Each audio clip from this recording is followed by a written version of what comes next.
Hello, this is Dr. Thomas Lucky again.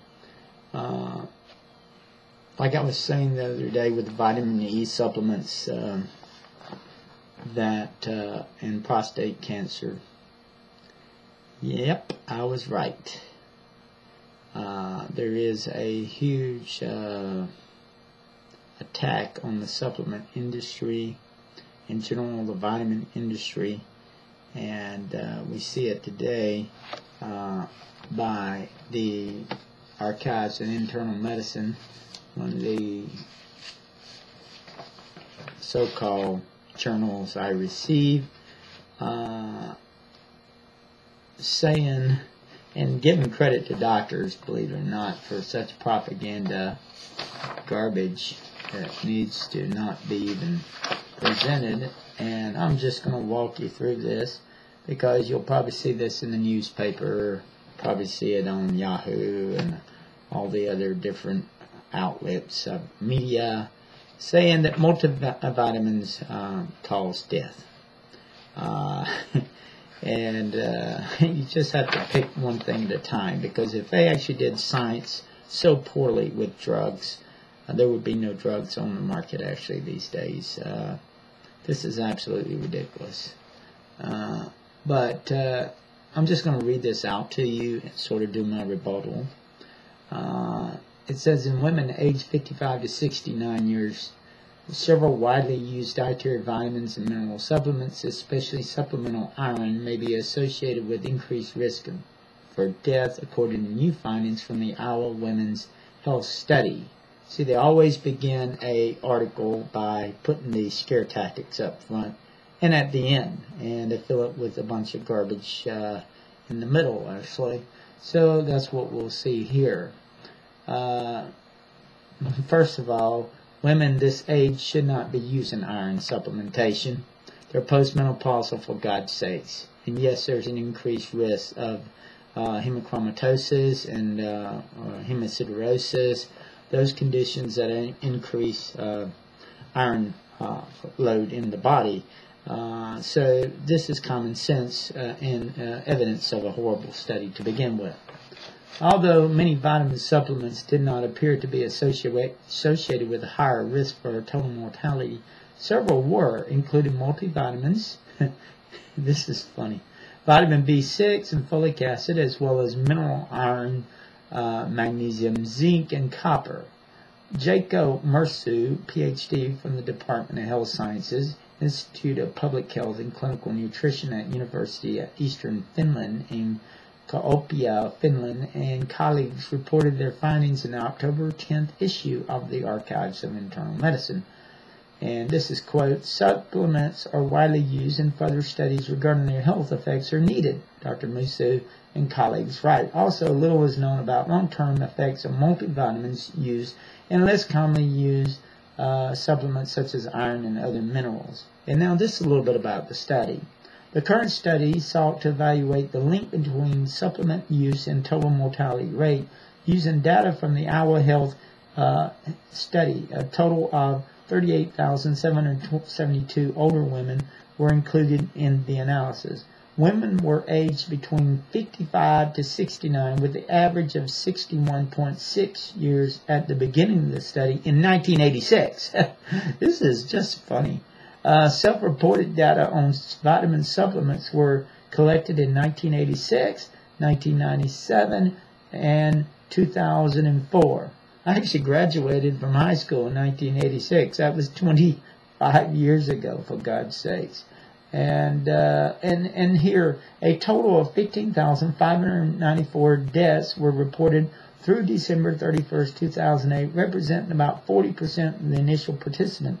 The use of multivitamin overall was associated with the 2.4% increase in absolute risk for death, hazard ratio 1.06, 95% confidence interval 1.02 to 1.10. Self-reported use of dietary supplements increased substantially between 1986 and 2004. In addition, supplement users had a higher educational level, were more physically active, and were more likely to use estrogen replacement therapy. It did not indicate this was bioidentical estrogens or if this was actually pharmaceutical estrogens that they make up, like Premarin and Provera and Pemprolamine and those kinds of estrogens. So let's look at this just in general here. This is an observational study, so it never can determine causation, non-human correlation. This is a bunch of garbage. Again, the study has no validity and no nothing. Let's just look at the people here. It says that these people were from 55 to 69 years of age. So when the study ended, you have people in 2004 that were 87 years of age. The average age was 61.6 years in 1986. So and if you want to look at the whole thing, these people could potentially be 91 years of age, and at the minimum, I'm saying the minimum, 69 years of age actually, but could be as high as 77 to 91 years of age. These people die from age, for God's sakes. I mean, this is ridiculous. And that they shouldn't be on iron. It should be almost malpractice to have people on iron at this age in the first place. They've got tremendous iron stores in the body already from all the free radical changes that occur that attracts iron. Because this is ridiculous. Vitamin B6, folic acid, iron, magnesium, zinc were associated with a 3 to 6% increased risk for death, whereas copper was associated with an 18% increased risk for total mortality when compared to the corresponding non-use.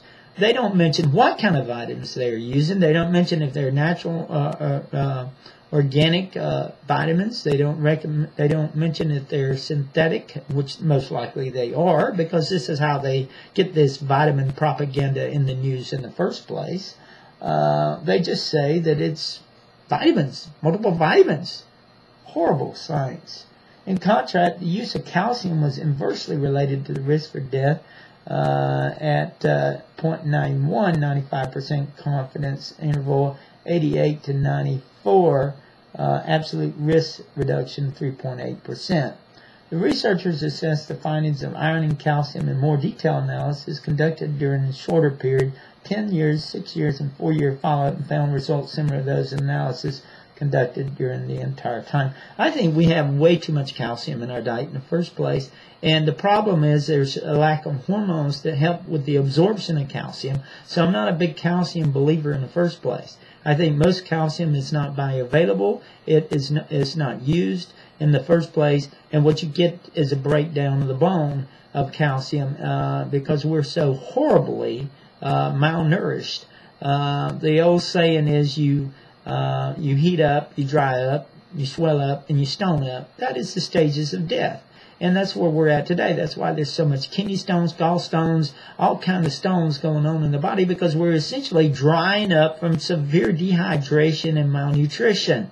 We are a very sick nation in general. If we don't get things right, this body can't take it too much longer in the first place. So again, we keep on talking about this. Although we cannot rule out benefits of supplements such as improved quality of life, our study raised a concern regarding their long-term safety issues.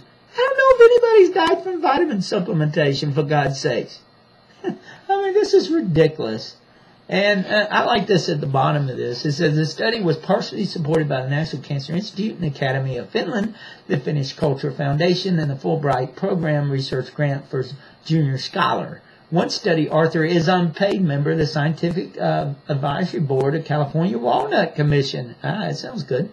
The other authors and editorialists have disclosed no relevant financial relationship. So the whole deal is, again, propaganda. And we can get medical credit for such garbage. Because this is truly garbage. It has no scientific validity whatsoever. I repeat it.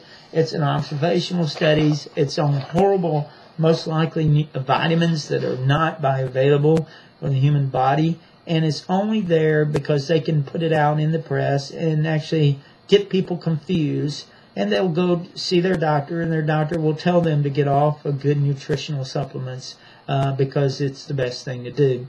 Again, you've got to pay attention what you're reading, what you're watching, because it's not the same filters being applied when you look at pharmaceutical-driven conditions as well as the natural world.